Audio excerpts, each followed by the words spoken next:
Kəsə salam əziz şagirdlər. Gəlin bu mövzuda trigonometrik tənliklər mövzusunun izahına baxaq. Əslində mövzu kifayət qədər sadədir. Sadəcə önəmli olan trigonometrik funksiyalardakı düsturları yaxşı bilməkdir. Çünki tənliyin özü əslində asandır. Sadəcə müəyyən tənliklərdə təbii ki, əvvəlcə sadələşdirmə lazım gəlir. Bunun üçün də gərək düsturları düzgün tətbiq etməyi bacarasınız. Əvvəlcə başlayıram sadə trigonometrik tənliklərdən. Yəni konkret sinus x və kosinus x, tangens x, kotangens x bərabər a tipli tənlikləri necə həll edəcək? Əvvəlcə ondan başlayaq. Birinci, sinus x bərabər a tənliyinin gəlin həllinə baxaq.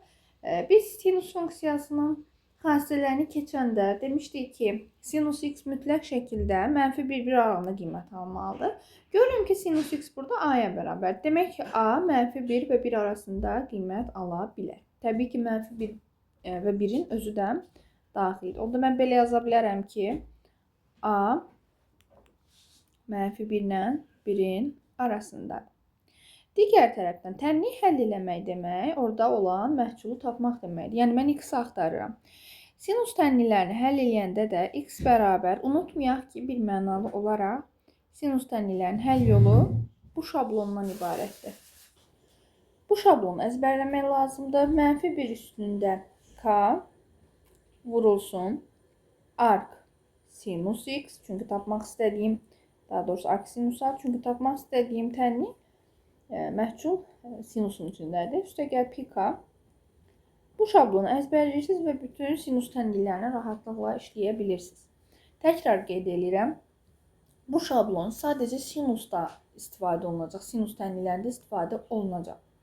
Şagirdlərin ən çox çalışdığı hissələrdən biri dövrlər olur. Dövrlərdə də əslində çalışmalı bir şey yoxdur. Niyə? Çünki sadəcə kosinusda 2 pi k olur. Digərlərində isə digər 3 trigonometrik funksiyada pi k olacaq. Mənfi 1 üstündə k söhbəti də ancaq sinusdadır.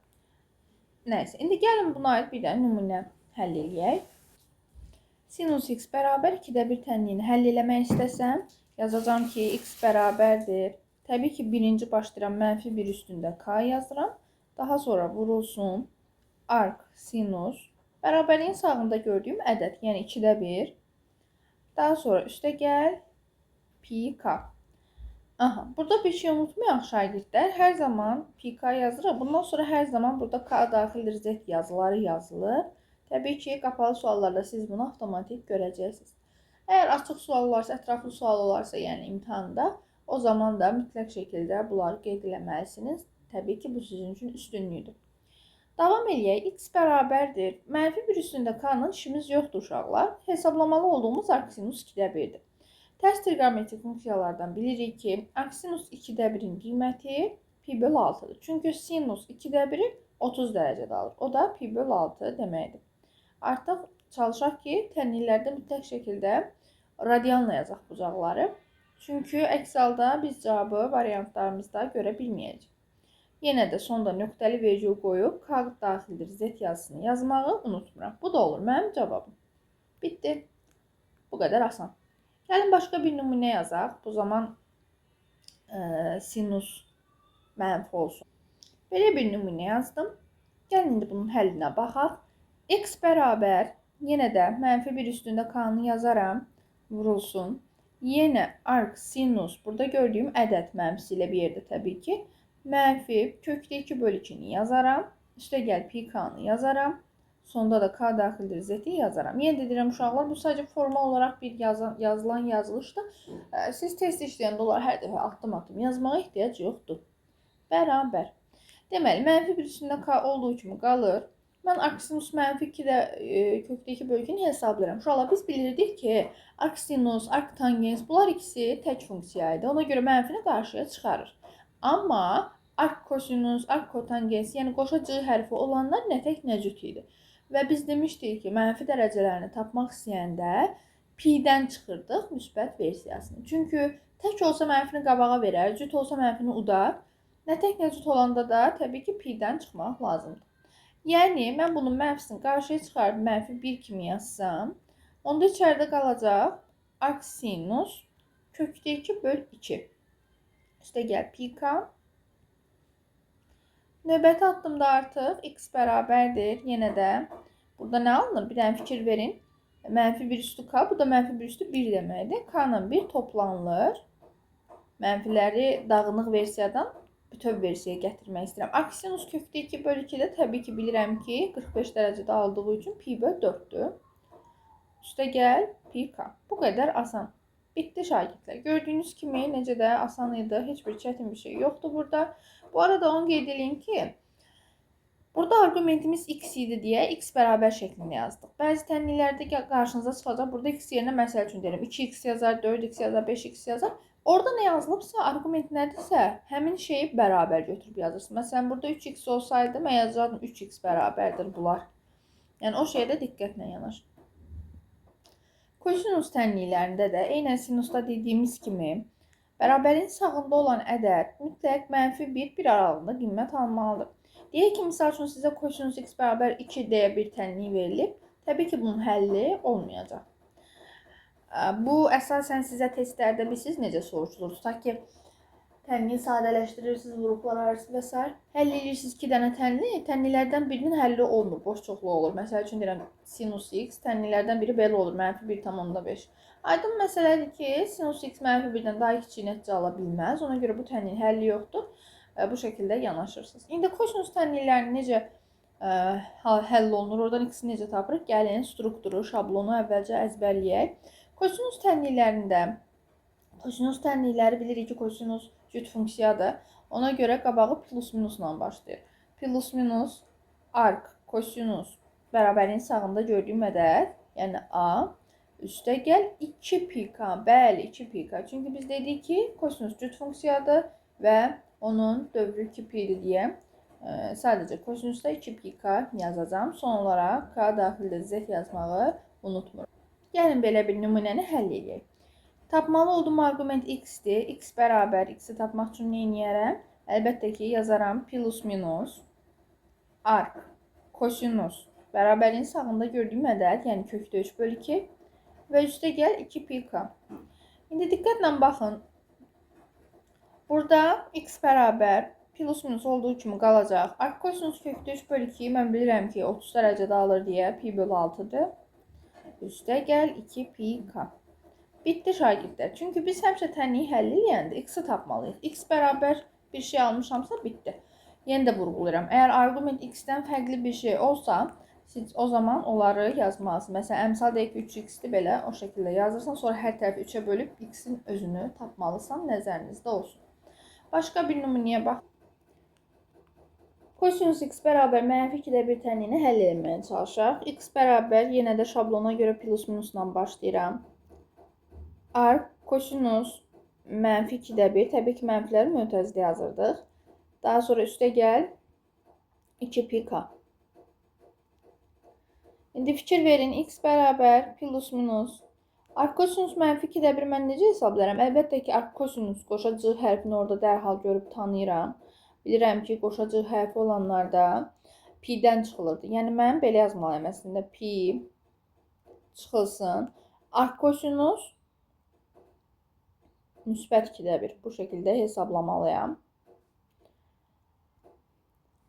Olacaq x bərabərdir.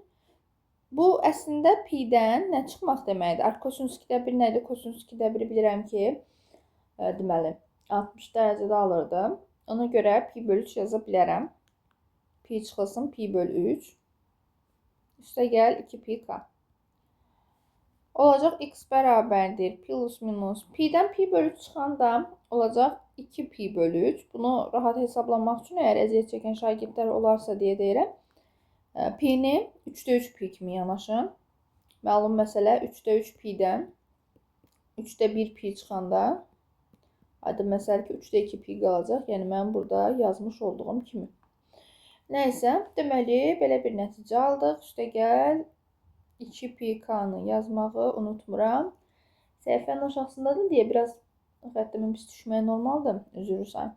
Bu da olur bizim kosinus tənliyimiz. Növbəti danışaq tangens tənliklərindən. Şagirdlər, deməli tangens və kotangens tənliklərinin həlli çox rahatdır. Sinusda, kosinusda özlərində məxsus qaydaları var idi. Sinusda mənfi 1 üstü k, kosinusda plus minus. Amma tangens, kotangens çox sadədir. Gəlin baxaq. Əvvəla bilirəm ki, burada tangens x bərabər a. Burada a-nın üzərinə məhdudiyyət qoyulmur. Çünki tangensin qiymətləri çoxlu mənfi sonsuzluqdan müsbət sonsuzluğa idi. Və buradan x-i tapmaq üçün elə qarşısından yazıram. Arc tangens. Burada gördüyüm ədəd, yəni arc tangens a. Üstəgəl pi k yazılışı bizə kifayət edir. Təkrar vurğulayıram, gedib gəlib nə qədər lazım olsa deyəcəm. Sadəcə kosinus tənliklərində 2πk-dan istifadə edirik. Burada xüsusi hallar əlbəttə ki istisnadır. Gəlib çıxacam ora, narahat olmayaq.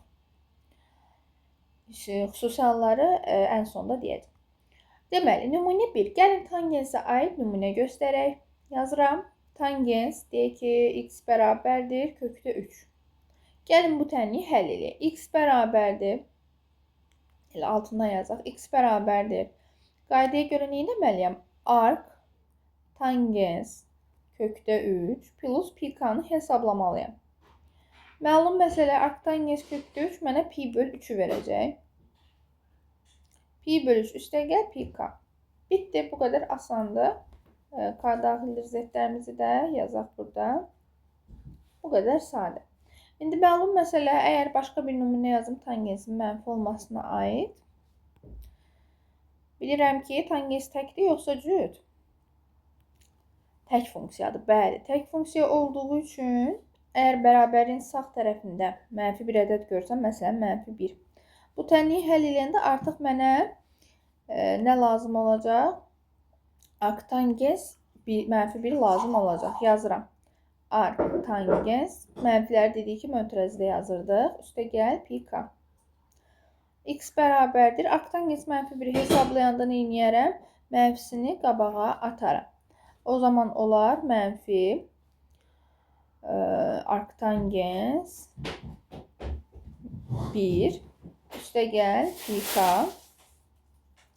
X bərabərdir mənfi. Arc tangens 1 nədir? Yəni tangens 1'i nə zaman alır? Əlbəttə ki, pi böl 4'dən mənfi pi böl 4 üstəgəl pi-k olmuş olur cavabımız. Baxaq kotangens tənliklərinə. Kotangens tənlikləri də eynən tangens tənlikləri kimidir. X-i tapmaq üçün yazaram. X bərabər deməli arc kotangens a üstəgəl pi-k. Yenə də təbii ki, dövr pi-k'dır. K daxildir z. Gəlin baxaq. Nümunələrə baxaq. Kotangens x bərabər kökdə 3 böl 3. Deməli, mən nə etməliyəm? X-i axtarıb tapmalıyam. X bərabərdir. Qaydaya görə sadəcə arc kotangens a, yəni kökdə 3 böl 3 yazmaq kifayət edir. Üstəgəl dövrümüzdə zaten pi-k'dır. Deməli, burada nə baş verir? Arc kotangens kökdə 3 böl 3'ün qiyməti mənə məlumdur. Bilirəm ki, pi böl 3'də bu qiyməti alacaq. Pi böl 3 üstəgəl yazaram pi-k. Bitdi. Bu da olur cavabımız. Yenə də vurğulayıram. PDF-in əvvəlində, videonun əvvəlində də qeyd eləmişəm, danışmışam. Biz hələ ki sadə trigonometrik tənliklərdən danışırıq. Bunların bu qədər asan olması o demək deyil ki, bütün tənliklər asandır. Əlbəttə ki, düsturların tətbiqi ilə sadələşdirilmə tələb olunanlar daha çətin olacaq. Ona görə də çalışaq ki, düsturları imtahan öncəsi keçək əzbərləyək. Hara qaçsaz xeyir yoxdur. Yəni o düsturlar sizə əvvəl-axır lazımdır. Deməli, növbəti gəlin bir dənə kotangens x-ə mənfi 1 nümunə yazaq. Mənfi kökdə 3 yazaq məsəl üçün. Yazaram ki, x bərabərdir arc kotangens mənfi kökdə 3. Mənfiləri mötərizdə yazırıq. Plus pi-k. İndi baxıram ki, burada hesablamaq üçün arc kotangens mənfinin necə qiymət aldığını bilməliyəm. Arc kotangensdə qoşa c var və mən bilirdim ki, qoşa c hərfi olanda mən nə edirdim? Pi-dən çıxırdım. O zaman yazaram pi çıxılsın. Arc kotangens müsbət kökdə 3. Və təbii ki, növbəti addımda artıq pi çıx. Arc kotangens kökdə 3'ün qiyməti nədir? Təbii ki, pi böl 6'dır. Pi çıx pi böl 6. Üstəgəl pi-k yazaram. Pi-k uşaqlar, pi-k dövrdür və formal olaraq hər zaman yazılmalıdır. Sizin eləməli olduğunuz şey pi-ləri hesablamaqdır. Olacaq x bərabər. Bu pi əslində bilirsiniz nə deməkdir? 6-da 6 pi'dən 6-da 1 pi çıxmaqdır. Ona görə də 6-da 5 pi olur. Yazıram 6-da 5 pi üstəgəl pi k. K daxil Z. Bitdi. Bu da oldu mənim kotangens tənliklərimin nümunəsi. Belə bir qeyd yazdım. Gəlin bu nota baxaq. Bayaq əslində demişdim sözlə yazılı şəkildə də qeyd elədim. Sinus və kosinus tənliklərində mütləq şəkildə A -1 və 1 aralığında qiymət almalıdır deyə, əgər siz bərabərliyin sağında 2, 3 və -2, -3 və s. tipli ədədlər görsəz, yəni bu aralığa düşməyən ədədlər görsəz, o zaman bilin ki, həmin tənliyin həlli yoxdur. İndi danışaq uşaqlar xüsusi hallardan. Mənim ən sevdiyim tənliklər xüsusi hallardır. Çox xoşuma gəlir. Ümid edirəm sizə də aydın olar. Xüsusi hallar nədir? Xüsusi hallarda 6 tənlik var. Sinus, kosinus funksiyalarının 0, 1 və ya -1-ə bərabər olduğu hallardır. Təbii ki, 2 funksiya olduğu üçün, 3 dənə də tənlik olduğu üçün artıq 6 dənə tənlik olmuş olur. Amma bunları əzbərləmək əlbəttə ki, lazım deyil. Gəlin bu tənlikləri sizə qəşəng başa salım. Başlayaq birincidən. Yəni, sinus x bərabər 0-dan gəlin başlayaq. Əvvəlcə sinus tənliklərini izah edəcəm, sonra kosinusları. Deməli, şagirdlər, bunun üçün mütləq şəkildə siz vahid çevrə anlayışını bilməlisiniz. Əslində, mən həmişə şagirdlərimə bucaqların qiymətini funksiyalara görə deməli, vahid çevrə üzərində tapmalarını xahiş edirəm. Amma bəzən yenə də öz bildiklərini eləyirlər. Deməli, gəlin bir dənə beynimizdə canlandıraq. Əslində, mən bunu beynimdə canlandırıram, amma sizin üçün burada balaca bir vahid çevrə çəkmək istəyirəm. Ümid edirəm ki, aydın olacaq. Bilirdik ki, absis oxu bizdə kosinus oxunu göstərirdi. Ordinat oxu isə bizdə sinus oxunu göstərirdi. Dərəcələri də hər halda məndən yaxşı bilirsiniz ki, 0-dan başlayır, 90, 180, 270 və son olaraq təkrar eyni yerə qayıdıb gəlir, yəni 360 olurdu. Yəni 0-dan 360 eyni şey. İndi bizə maraqlı olan nədir? Mən axtarıram ki, sinus nə zaman 0 qiyməti alır, düzdürmü? Bunun üçün əlbəttə ki, sinus oxuna baxıram. Sinus oxunun 0 olması üçün gərək ki, dərəcələr 0 və ya 180 olsun. Düzdürmü? Gəlin onu qırmızı rənglə o xətti bir dənə qeyd eləyək. Sinusun 0 olması üçün lazım olan dərəcələr burada gördüyümüz 2 dərəcədir. Əlbəttə ki, sənə lazım olan onun balacasıdır. Niyə? Çünki böyüyünü zaten balacanın üzərinə müəyyən dövrlər gəlməklə almaq olur. Ona görə də mən götürürəm orada 0 dərəcəni. Yazaram ki, x bərabər 0 üstəgəl pi k. Buna da elə birbaşa x bərabərdir pi k deyə bilərəm əlbəttə ki. Təkrar vurğulayıram. Pi k, 2 pi k və s. bunların özəlliyi nədən ibarətdir? Bir mənalı olaraq yadda saxlayaq ki, 0-da pi k olur. Amma 1-də 2 pi k olur. Mənfi 1-də də 2 pi k olur. Bunu bir dənə yanınızda saxlasanız rahat həll edə biləcəksiniz. Burada da 0 idi deyə mən pi k yazdım. Əla.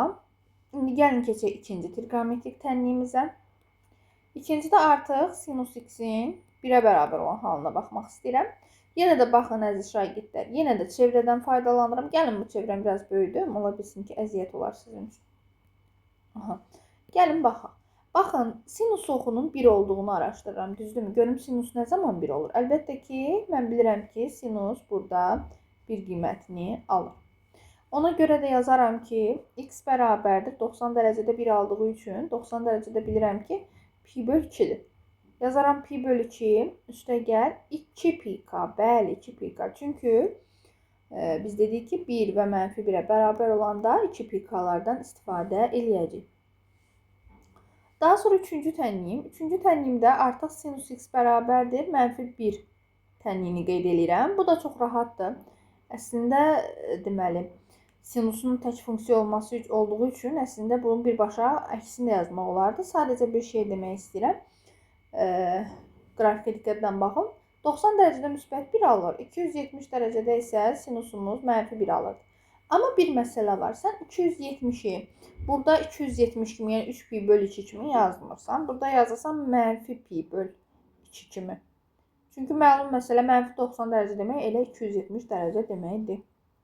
Üstə gəl, yenə də deyirəm 2 pi k. Sadəcə sıfıra bərabər olan tənliklərdə pi k işlədəcəyik.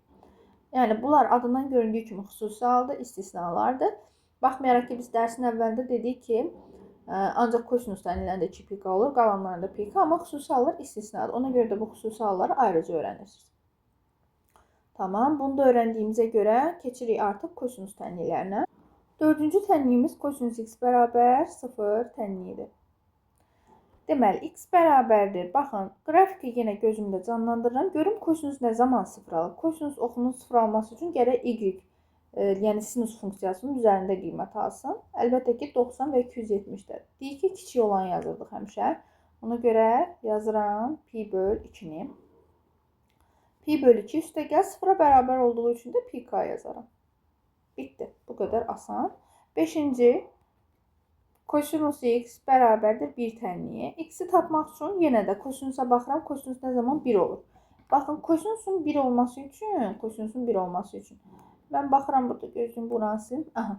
Kosinusun 1 olması üçün mən bilirəm ki, baxın, kosinus burada 1 alır. Burada isə mənfi 1 alır. İndi kosinusun 1 olması 0 deməkdir, düzdürmü? Onda yazaram ki, x bərabərdir 0, üstə gəl 2 pi k. Çünki 1-ə bərabərdir. Bu da ilə x bərabərdir 2 pi k demək olur. Daha sonra sonuncu 6-cı tənliyimizdə isə kosinus x bərabərdir mənfi 1 tənliyinə baxacaq. Buradan da x-i tapmaq üçün yazaram. Mənfi 1-i görək harda alır? Bayaq da dedim. 180 dərəcədə alır. Ona görə yazaram ki, 180 dərəcə, yəni pi, üstə gəl 2 pi k. Bitdi. Heç də çətin deyildi. Düşünürəm ki, bunlar hər birisi sizin üçün asan oldu. Təbii ki, bundan əlavə mən nümunələr də göstərəcəm. Amma videonun əsas lazımlı hissəsi artıq burada yekunlaşır. İstəsəz videonu dayandıra bilərsiniz və yaxud da nümunələrə baxa bilərsiniz. Gəlin belə bir nümunə ilə başlayaq. Çalışın, əvvəlcə özünüz yazmağa cəhd göstərin. Əgər alınmasa, videonu izləyin. Deməli, biz başlayırıq. Əvvəlcə baxıram bu tip ifadələrdə ki, hər iki toplananda sinus x vuruğu var. O zaman mən neyniyərəm? Sinus x vuruğunu çıxararam mötərizənin xaricinə. Mötərizənin daxilində qalar kosinus x plus 3. Artıq 2 dənə vuruq aldım. Vuruqlara ayırdım ifadəni, yəni. Bilirəm ki, hasil 0-a bərabərdirsə, vuruqların hər birisini 0-a bərabər eləməliyəm ayrı-ayrı hallarda. Bir dəfə sinus x-i 0-a bərabər eləyərəm. Bir dəfə də kosinus x plus 3-ü 0-a bərabər eləyərəm. Hansı ki, buradan kosinus x bərabər mənfi 3 tənliyə alınır. Biz də yadınıza gəlirsə bir not paylaşmışdıq, bir qeyd vurğulamışdıq ki, kosinus x mənfi 1 aralığında qiymət almalıdır. Mənfi 1-dən kiçik qiymət ala bilməz. Ona görə burada dərhal yazıram. X bərabərdir boş çoxluq. Bunu yazdıq. Tamam. Digər tərəfdən o biri tənliyimi həllinə davam edirəm. X bərabərdir. Bilirəm ki, bu xüsusi halda sinus oxu y oxudur və sinusun 0 alması üçün gəlin hətta qrafikdən sizə göstərim. Burada çəkmişdim. Baxın, burada da yazmışdım. Deyirdik ki, gərək kosinus oxu üzərində olsun, yəni 0. 0 üstə gəl, dövrü də pi k-dır deyə elə x bərabər pi k olmuş olur. Yəni bu tənlikdən zaten cavab almadığımıza görə elə cavab olur pi k. Təbii ki, k daxildir, z yazmağı da unutmuruq. Bu qədər asan. Cavab olur bu şəkildə. Gəlin növbəti nümunəmizin həllini yazmağa çalışaq. Yenə də 2 dənə vuruq görürəm. Götürüb hər iki vuruğu 0-a bərabər eləməyə çalışaq. Burada 2 dənə vəziyyət yaranır uşaqlar. Burada diqqətli olmaq lazımdır. Bayaqki qədər asan deyil. Tangens x bərabər kök 3 və kosinus x bərabər 0 tənliklərini almışam. Normalda şagirdlər nə edir? Tangens x-i həll edir, cavab tapır. Kosinus x-i həll edir, cavab tapır. Amma sonra bilmir o cavabları nə etsin. Bilirəm, içlərinizdə bəziləriniz deyəcəksiniz ki, əkop tapaq. Amma burada əslində 2 real kök alınmayıb. Sadəcə aldadıcı köklərdir onlardan biri. Hansı aldadıcıdır? Əlbəttə ki, kosinus. Niyə? Çünki əslində tangens demək, bilirik ki, sinusun kosinusa nisbətidir və bəli, nəzərdə tutduğunuzu deyirəm. Məxrəcdə kosinus olduğu üçün kosinus həyatı boyu 0 ola bilməz. Amma burada deyir ki, kosinus 0 olsun. Demək ki, bu mümkün deyil. Ona görə dərhal burada mən bir dənə yazıram ki, x bərabərdir boş çoxluğa. Belə bir şey çünki mümkün deyil. Ona görə də davamını həll edirəm. Yəni, bu sadəcə bir not kimi yazılmışdı. Tənlilərini həll edəndə biz bu nisbəti yazmırdıq. Normal qaydada həll edirik. X bərabərdir arc tangens kökdə 3 plus pi k. Olur x bərabərdir pi böl 3 plus pi k. Bitti. Bu qədər sadə. Növbəti nümunəmizə baxaq. Fikir versəz, burada kosinusun qüvvətində kvadrat var. Ümumiyyətcə, kosinus 2 yerdə iştirak edir. Bu tip tənliləri əvəz etmə üsulu ilə həll edirik. Kosinus x bərabər t əvəzləməsi edirik. Və bu əvəzləmə ilə həll eləsi olsaq, nə alınar? 2t kvadrat üstə gəl 5t üstə gəl 2 bərabər 0.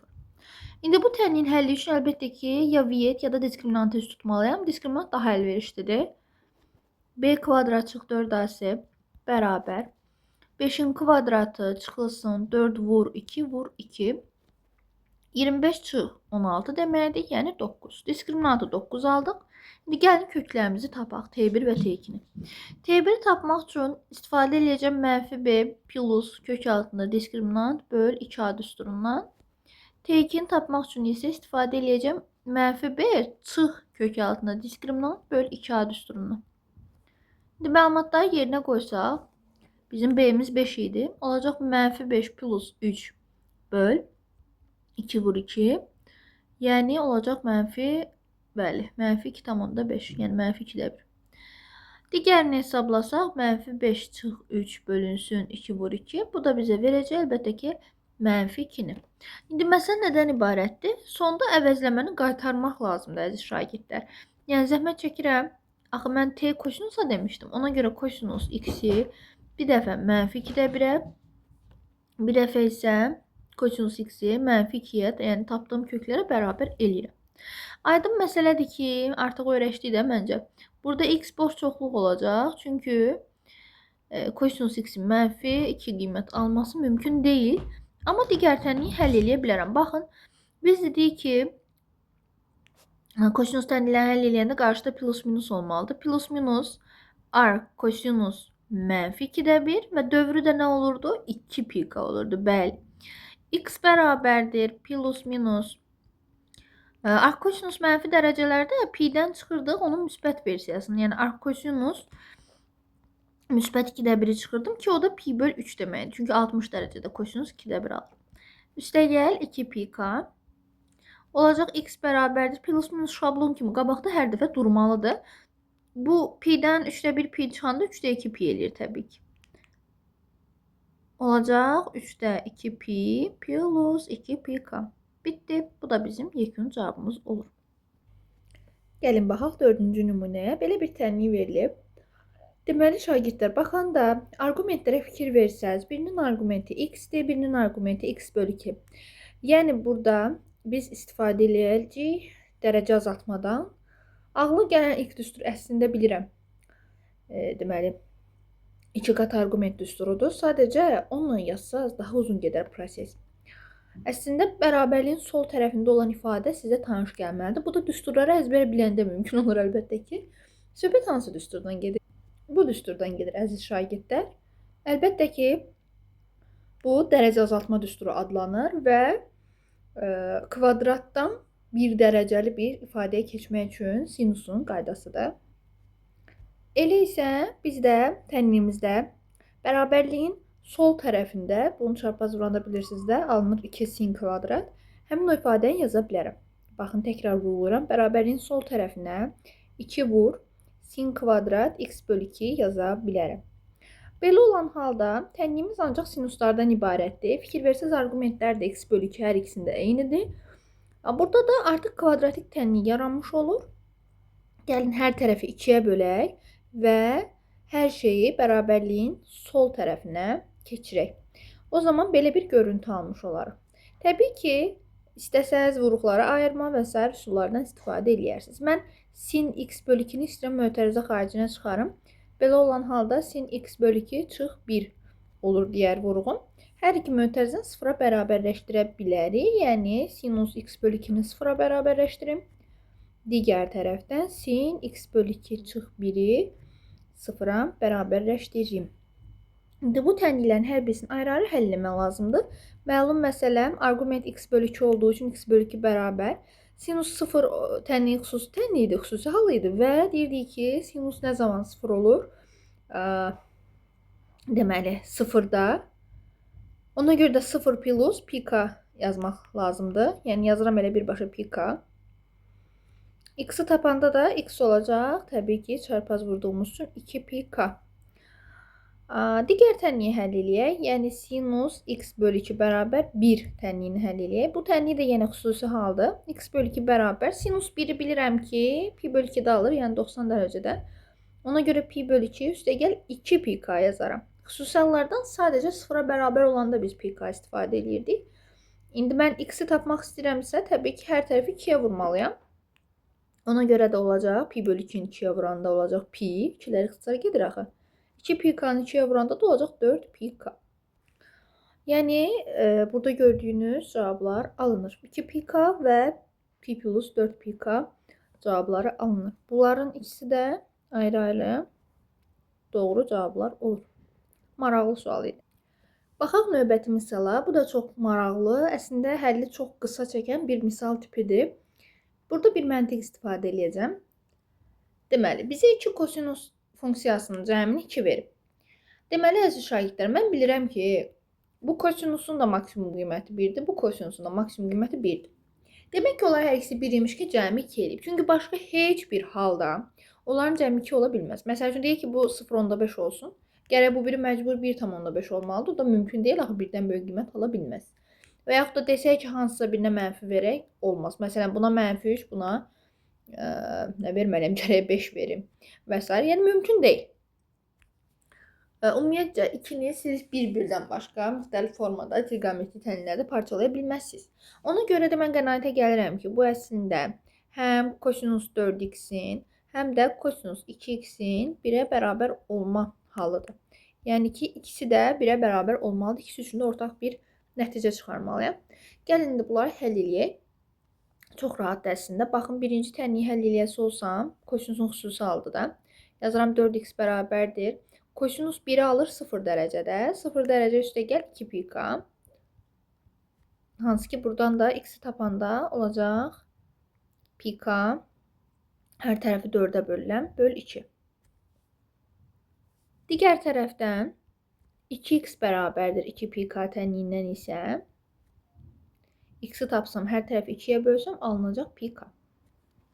Bu olur bizim bir üsulumuz. Digər üsul nədir? Şagirdlərin başqa bir sevimli üsulu da var. Hansı ki, cəmin hasilə keçirmə düsturları. Gəlin düsturu əvvəlcə yazaq. İndi bu düsturun tətbiqini gəlin yazmağa çalışaq. Burada əlbəttə ki, alfa deyəndə 4x-i, beta deyəndə 2x-i nəzərdə tuturuq. Onda tənliyimiz olacaq 2 vur, kosinus. Onları toplasaq 4x ilə 2x-i toplasaq, bölsək 2-yə. Daha sonra vurulsun kosinus. Yenə də 4x-dən 2x-i çıxsaq və bölsək 2-yə. Bərabər 2. Görə nə alınır? Hər iki tərəfdən 2-ni ixtisar apararam. Qalır kosinus 6x-in yarısı 3x. Burada da 2x-in yarısı x. Bərabər 1 tənliyini almış olaram. Çünki hər tərəfdən 2-ni ixtisar apardıq. Növbəti prosesdə də artıq bundan sonra da yenə hasil olduğu üçün hər ikisini ayrı-ayrı sıfıra bərabərləşdirmək. Üzr istəyirəm, sıfır nə idi? Bərabərin sağında 1-dir. Bundan sonra da 3 qat arqumentdən istifadə edə bilərəm. Hansı ki, bu bilmirəm indi kimlərsə hələ trigonometriyə yeni başlayanlar üçün biraz ağır gələ bilər bəlkə. Amma kosinus 3x-i biz müəyyən sadələşdirmələrlə, yəni 2x plus x kimi yazıb toplama düsturu ilə sadələşdirə bilirdik. Və kosinus, necə ki, 2 qat arqumentlər kosinus 2x-in düsturunu əzbərləmişsiniz, eləcə kosinus 3x-in də düsturunu əzbər bilmək lazımdır. Xüsusilə də yəni söhbət blok şagirdlərindən gedir. Yazaram 4 kosinus x'in, qoy belə yazım da, kubu x çıxılsın 3 kosinus x. Baxın, belə bir düstur idi. İndi bu düsturdan istifadə eləsəm, nəsə ala bilərəm. Yazıram, yerinə yazaq. Başqa bir üsuldur da bu arada. Həmin o bayaq birinci tənlidə birinci üsulla həll eləyəndə cavabı pi qalmışdıq. İkinci olaraq da eyni cavabı alacaq. O zaman ifadə nədən ibarət olur? Gəlin yazaq. 4 kosinus qüvvətində 4x çıxılsın 3 kosinus qüvvətində 2x bərabər 1. Bildiniz yəqin nə etdim? Bu ifadəni qoydum bura. Kosinus x-ə də vurdum. Bu altına xətt çəkdiyimin hər tərəfini kosinus x-ə vuranda bu alınır. Burada da artıq kosinus x-ə bir t deməyin vaxtı gəlir. Olur 4t üstü 4 çıx 3t kvadratı bərabər 1. Buradan da həll eləyəsi olsaq. T'nin köklər zaten -1 və 1'dir. Siz və yaxud da belə də eləyə bilərsiniz. Kosinus kvadratına t deyərsiniz. Amma onda əvəzləməm qaytaranda daha çox əziyyət çəkəcək. Burada iki kökümüz var. 1 və -1. Və bu köklər təbii ki yerinə qaytaranda kosinus x 1, kosinus x -1 belə görüntülər alınır. İndi bu tənliklərin hər birisinin həllinə baxaq. Kosinus x 1 tənliyində x bərabər 2 pi k. Kosinus x -1 tərs yazımı yerə. Kosinus x 1'də 2 pi k. Kosinus x -1 də isə pi üstə gəl 2 pi k. Son olaraq da bu aldığımız nəticələrə ortaq bir nəticə tapmalıyıq. Yəni bu nəticələrin birləşməsini tapmalıyıq. O da bizə verir x bərabərdir pi k-nı. Gəlin belə bir suala baxaq, əziz şagirdlər. 2020 buraxılış imtahanına düşmüş sualdır. Deməli. Burada nə iş görə bilərik? Baxaq. Mən nə demişdim? Argument nədirsə onu yazırsınız əvvəlcə. X plus pi böl 3 bərabərdir. İndi tangens nə zaman mənfi kökdə 3 olur? Məsələn, bu sağ tərəfə keçəndə mənfi kökdə 3 olacaq. Bunun üçün nə yazırdıq? Tangens tənlikləri həll eləyəndə yazırdıq ki, arc tangens, tan da yaza bilərsiniz, tığcı da yaza bilərsiniz, fərqi yox. Burada tığcı yazılıb, mən də belə yazıram. Yəni mənfi kökdə 3 üstə gəl pi k yazılırdı, düzdürmü? Olacaq x plus pi böl 3 bərabərdir. Baxın, arctangens tek funksiya olduğu üçün mənfini atar qabağa. Olacaq mənfi arctangens kökdə 3, o da bizə pi böl 3 verir zaten. Plus pi k, düzdürmü? Daha sonra mən axtarıram x-i. Onda zəhmət çəkərəm. Burada gördüyüm nə varsa atarım sağ tərəfə. X bərabər mənfi pi böl 3'ümüz zaten var. Buradakı mənfi pi böl 3'də soldan sağa keçən işarəsini dəyişəcək deyə olar mənfi pi böl 3.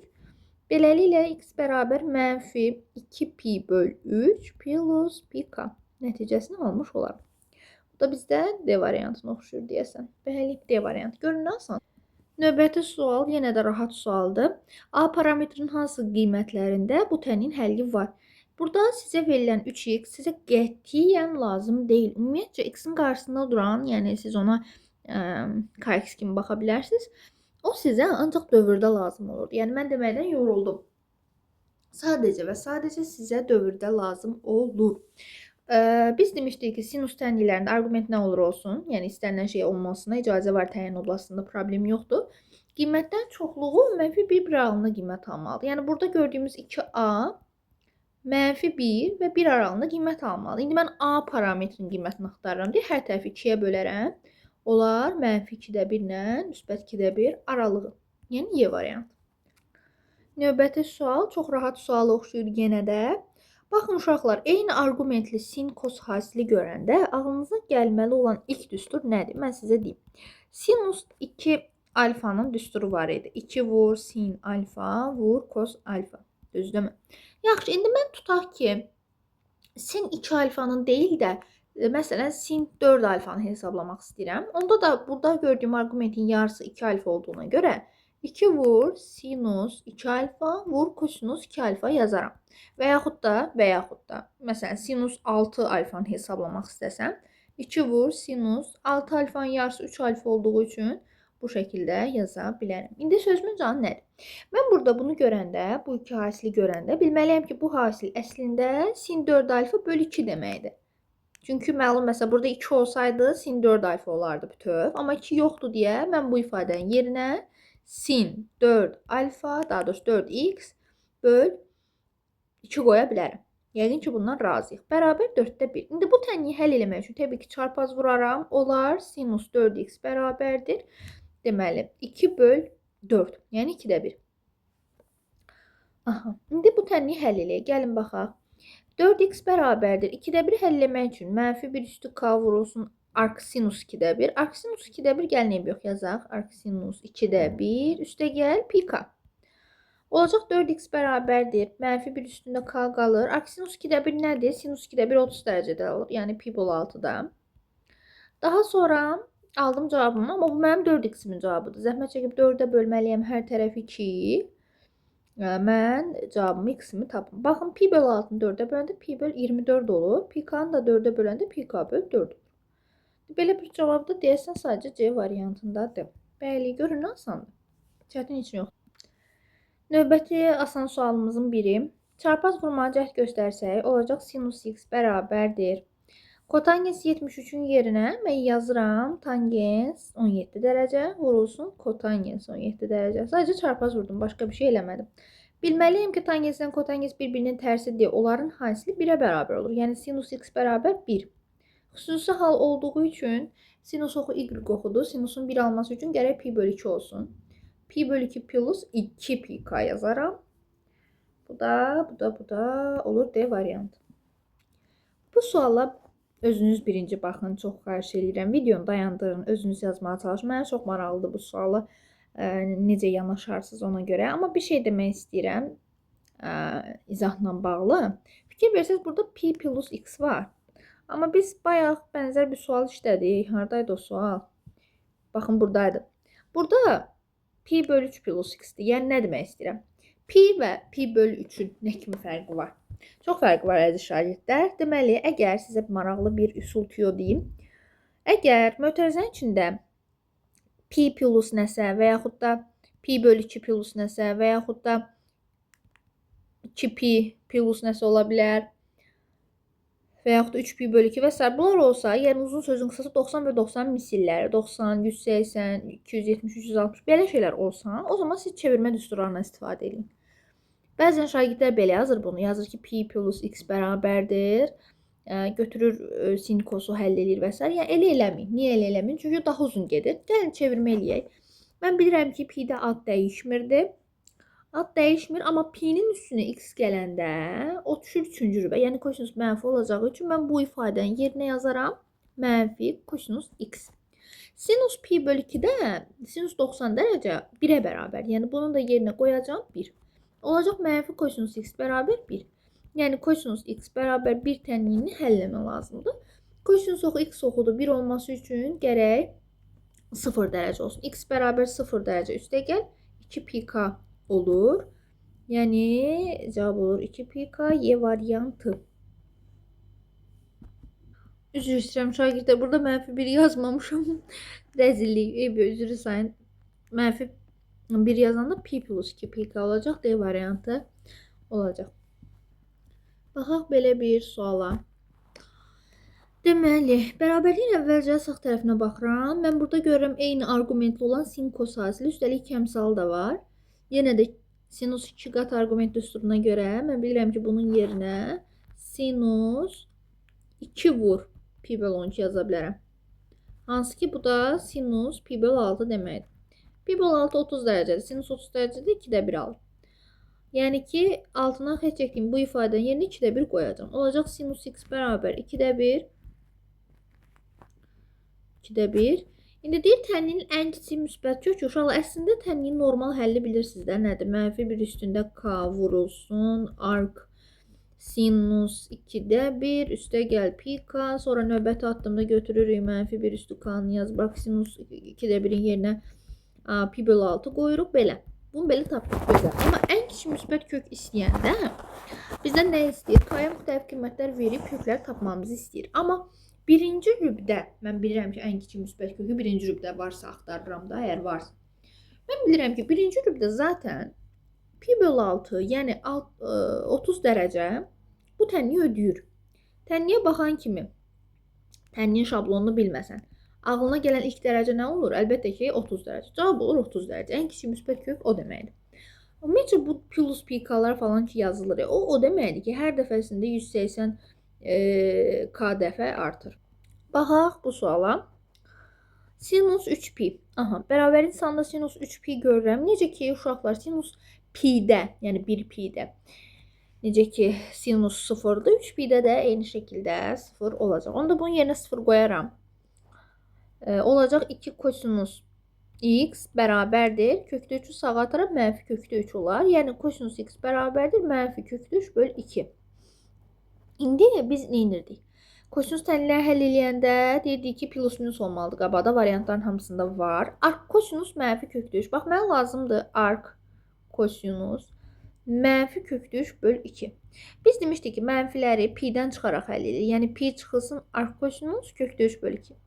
Kosinus kökdə 3 bölü 2'ni alır demək pi bölü 6'da. Ona görə pi çıx pi bölü 6 yazıram. Bu da 6'da 6 pi'dən 6'da 1 pi çıxmaq deməkdir. Yəni 6'da 5 pi. Bitti. Bu qədər asan. Cavab olacaq D variantı.